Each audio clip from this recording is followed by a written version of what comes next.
RS study में आप सभी का स्वागत है। कक्षा 10वीं एनसीईआरटी गणित में दोस्तों हम अध्याय 3 पढ़ रहे हैं। आज हम प्रश्नावली 3.5 का प्रश्न क्रमांक पहला हल करेंगे। अब पहले का प्रश्न क्रमांक दूसरा हल करेंगे। पहला सवाल इसका हम पहले वीडियो में कंप्लीट कर चुके हैं, लेकिन दोस्तों अभी तक आपने यदि चैनल को सब्सक्राइब नहीं किया है तो जल्दी से सब्सक्राइब कर लीजिएगा। वीडियो को लाइक करें, शेयर करें, कमेंट्स करें। प्रश्न है, निम्नलिखित समीकरणों के युग्म में से किसका एक अद्वितीय हल है, किसका कोई हल नहीं है या किसके अपरिमित रूप से अनेक हल हैं। अद्वितीय हल की स्थिति में इसे बीजगणित विधि से ज्ञात कीजिए। ठीक है, तो देखिए जो हम निकाय के जो समीकरण दिए रहेंगे या रेखीय समीकरण जो हमको दिए रहेंगे उन्हें हम इन व्यापक समीकरणों से तुलना करेंगे। तो जैसे कि दो समीकरण को दिए रहेंगे तो दोनों समीकरण से तुलना करने पर यहाँ पे A1 B1 C1 के मान मिल जाएंगे और दूसरे समीकरण से A2 B2 C2 के मान मिल जाएंगे और इन्हें हम इन निकायों में मान रखकर तुलना करेंगे। तो जैसे कि यहाँ पे हमको इस कंडीशन के रूप में मान मिलता है तो वहाँ पे क्या हो जाएगा, अद्वितीय हल हो जाएगा। और यदि यहाँ पे इस तरह से मिलते हैं मान हमको तो इसका कोई हल नहीं होगा और इस कंडीशन में होगा कि दोनों समीकरणों में अपरिमित रूप से। लेकिन यदि इस तरह से कंडीशन बनती है तो हमें आगे बीजगणित विधि से हल करना है। ठीक है, तो यहाँ पे इसको हम हल कर लेते हैं। तो हम समीकरण यहाँ पे दिए गए हैं। समीकरण दिया है हमें 2x धन y बराबर 5, 3x धन 2y बराबर 8। तो इन्हें थोड़ा हल कर लेते हैं। यहाँ पे जो 5 और 8 है उसको इधर साइड लेकर जाएंगे। ठीक है, 2x धन y, ये 5 को जब इधर लेकर आएंगे तो ये धनात्मक में इधर आकर ऋणात्मक हो जाएगा बराबर 0 और इसे समीकरण नंबर 1 कर लेंगे। ठीक है, उसी प्रकार यहाँ पे 3x धन 2y, 8 का पक्षांतर जब इधर होगा तो ये ऋणात्मक के रूप में जाएगा, बचेगा 0 और ये हो जाएगा आपका समीकरण 2। अब इनकी तुलना हम व्यापक समीकरण से कर देते हैं। तो लिखेंगे समीकरण 1 तथा समीकरण 2 की तुलना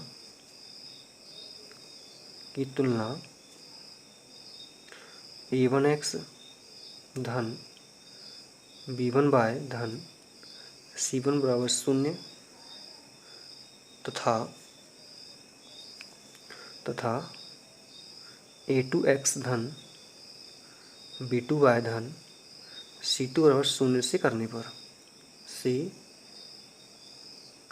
पर तो जब हम इस वाले समीकरण की तुलना समीकरण 1 से करेंगे तो हमें A1 B1 और C1 के मान मिलेंगे। ठीक है, तो जैसे कि हम यहाँ पे भी x है, यहाँ पे भी x है, तो जो x का गुणांक है, ठीक है, यहाँ पे क्या x का गुणांक A1 है और यहाँ पे x गुणांक क्या है, 2 है।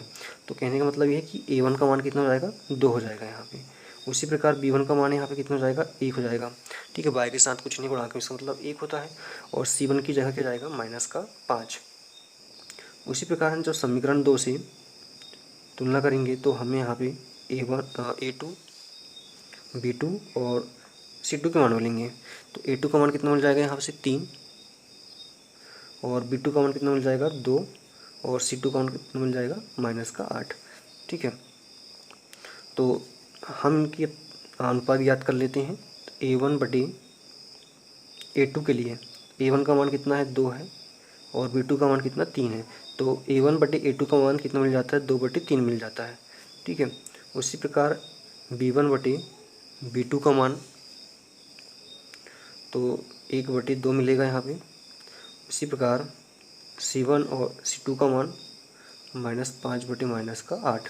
ठीक है, तो पहले हम जो निकाय हैं उसके लिए हम एक कंडीशन बना लेते हैं। ठीक है, और चेक कर लेते हैं कि इसमें कंडीशन लग पा रही कि नहीं। तो A1 बटे A2 का अनुपात B1 बटे B2 के बराबर यदि नहीं है तो निकायों के अद्वितीय हल होगा। तो इन दोनों का अनुपात कितना निकाला था हमने, 2/3 बराबर नहीं है 1/2 के। तो यहाँ पे कौन सी कंडीशन बनती है, यहाँ पे बनती है कि अद्वितीय हल वाली स्थिति, निकायों का अद्वितीय हल है, अद्वितीय हल है। जब अद्वितीय हल है तो हमें सवाल ने बोला है कि अगर अद्वितीय हल है तो इससे आप बीजगणित विधि से हल कीजिए। तो बीजगणित विधि का यहाँ पे हम सूत्र लगाएंगे। तो फार्मूला यहाँ पे होता है हमारा x बटे B1 C2 minus B2 C1, ये दोनों आपस में गुणा में हैं, यहाँ माइनस लगा हुआ है, ये दोनों गुणा में हैं। उसी प्रकार बाय बटे C1 A2 minus C2 A1, और यहाँ पे हो जाएगा 1 बटे A1 B2 minus A2 B1। ठीक है, इनका मान हमने जो पहले निकाला था यहाँ पे, ये वाली इसी से मान रखना है और इसको हल करना है। ठीक है, तो जो B1 है, B1 का मान हमने कितना निकाला था, B1 का मान था 1 हमारे पास में। ठीक है, और इसके साथ ही गुणा में है, तो बीच में हम गुणा का निशान लगा लेंगे। और C2 का मान कितना है हमारे पास में, -8, बीच में माइनस लगाएंगे। फिर B2 का मान कितना है, 2 है, और बीच में गुणा लगेगा। C1 का मान -5 है। ठीक है, उसी प्रकार यहाँ पे C1 का मान हमारे पास में कितना है, -5 गुणा। फिर A2 का मान कितना, 3 है, माइनस C2 का मान हमारे पास में -8 है, गुणा में। फिर माइनस A1 का मान कितना, 2 है, तो यहाँ पे 2 आ जाएगा। उसी प्रकार यहाँ पे A1, तो A1 का मान कितना, 2 है हमारे पास में, और गुणा जाएगा बीच में। और B2 का मान कितना हमारे पास में, B2 का मान 2 है, 2 माइनस का माइनस। उसी प्रकार फिर A2 का मान 3 है, फिर B1 का मान कितना है, 1 है, और अब इनको हम हल कर लेते हैं गुणा करके। तो ऊपर x आ जाएगा, नीचे जब हम 1 का गुणा -8 के साथ करेंगे तो ये -8 मिलेगा, बीच में माइनस का माइनस लग जाएगा।